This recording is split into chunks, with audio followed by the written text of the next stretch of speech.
15 شعبان کی رات میں ہمارے ملکوں میں جو ہمارے عجمی ملک ہیں اس میں وہ کچھ ہو رہا ہے جو نہ میرے نبی نے کیا، نہ صحابہ نے کیا، نہ تابعین نے کیا۔ عجیب و غریب عبادات گھڑ لی ہیں، عجیب و غریب اس کے اعمال بنا لیے ہیں اپنی طرف سے، اور مسجدیں بھری ہوتی ہیں اور روشنیاں لگی ہوتی ہیں اور آتش بازی ہو رہی ہوتی ہے۔ میرے نبی نے اس رات کی فضیلت بتائی، عمل کوئی نہیں بتایا۔ جیسے یہاں کوئی صلاۃ تسبیح کی جماعت کرا رہے ہوتے ہیں، کوئی اجتماعی تہجد پڑھ رہے ہوتے ہیں، کوئی دیگیں چڑھا رہے ہوتے ہیں، کوئی آتش بازی کر رہے ہوتے ہیں، تو وہ اس میں اتنا غلو ہو گیا ہے کہ یہ بھی ٹھیک نہیں۔ اور کچھ علماء نے اس کے رد میں اس کا اتنا انکار کیا ہے کہ اس رات کی کوئی فضیلت ہے ہی نہیں، یہ بھی ٹھیک نہیں۔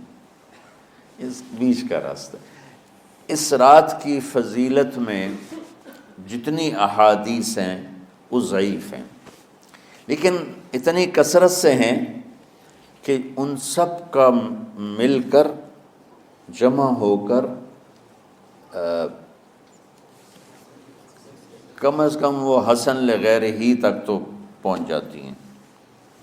اور ابن عثیمین رحمۃ اللہ علیہ نے بھی یہ لکھا ہے کہ زیادہ سے زیادہ ان احادیث کے مجموعے سے، چونکہ اگرچہ ضعیف ہیں لیکن کافی زیادہ ہیں، تو وہ حسن لغیر ہی تک پہنچ جاتی ہیں۔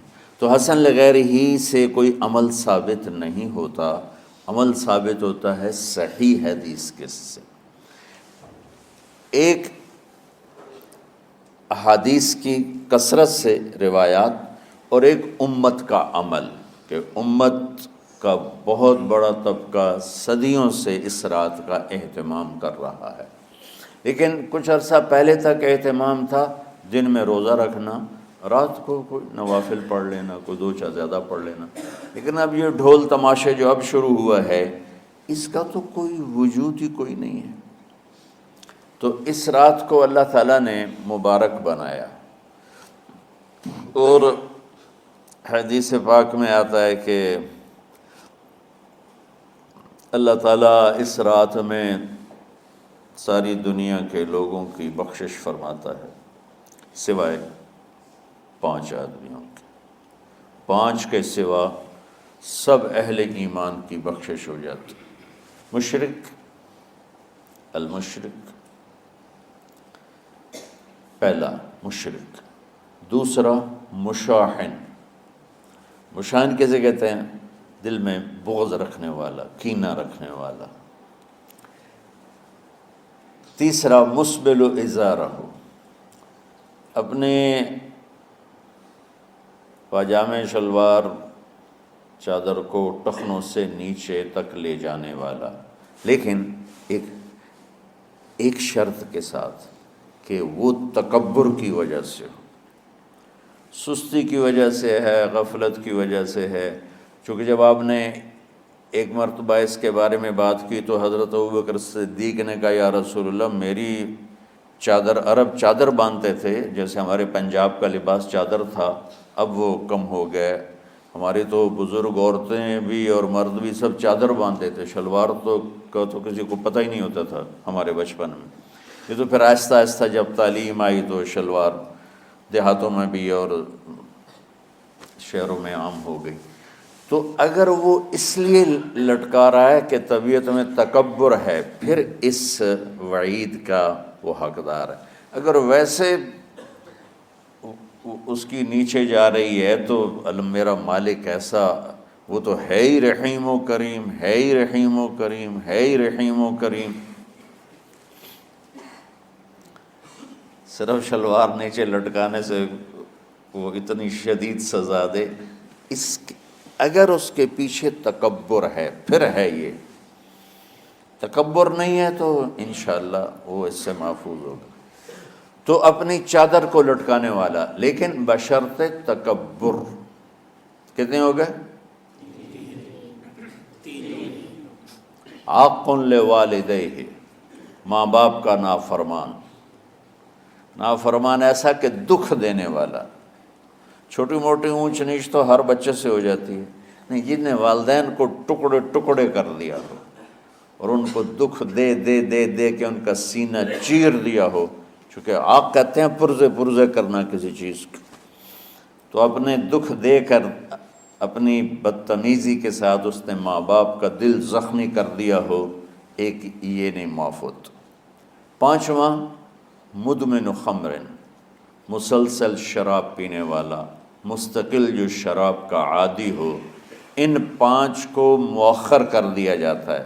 معافی نہیں ہونے کا مطلب یہ نہیں کہ اللہ تعالیٰ کبھی معاف نہیں کرے گا. معافی نہ ہونے کا مطلب یہ ہے کہ یہ 5 ایسے گناہ ہیں کہ اس کی وجہ سے بخشش رک جاتی ہے. اگر وہ شرک سے نکل آئے، وہ کینہ سے نکل آئے، وہ تکبر سے نکل آئے، وہ والدین کی نافرمانی سے نکل آئے، شراب چھوڑ دے، تو ان کی بھی بخشش ہو جاتی. جب کوئی توبہ کرے گا فوراً بخشش ہو جائے گی. نہ 15 شعبان کی ضرورت ہے، نہ لیلۃ القدر کی ضرورت ہے، نہ بیت اللہ جانے کے ساتھ توبہ کی شرط ہے. جہاں بھی وہ بیٹھ کے توبہ کرے گا، جس لمحے میں کرے گا، اسی وقت اس کی توبہ قبول ہوگی اور اللہ اس کے پچھلے سارے گناہوں کو معاف فرما دے گا.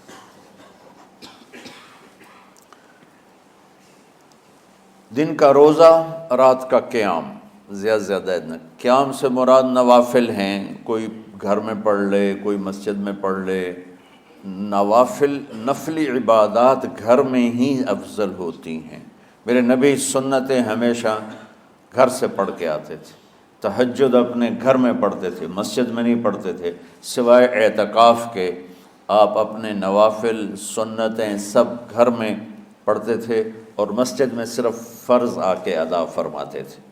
اور اس کے بعد بیٹھنا ہوتا تھا تو بیٹھ جاتے تھے، اٹھنا ہوتا تھا تو اٹھ جاتے تھے. تو اعتدال اللہ کو ہر چیز میں پسند ہے. دنیا جو مختصر ہے اس میں کیسے پسند نہیں ہوگا؟ آخرت جیسے معاملے میں بھی اللہ ہم سے کہہ رہا ہے اعتدال، امتن وسطا. ایسے عیسائیوں کی طرح ترک دنیا بھی نہ کرو، یہودیوں کی طرح دنیا کے پیچھے نہ پڑ جاؤ.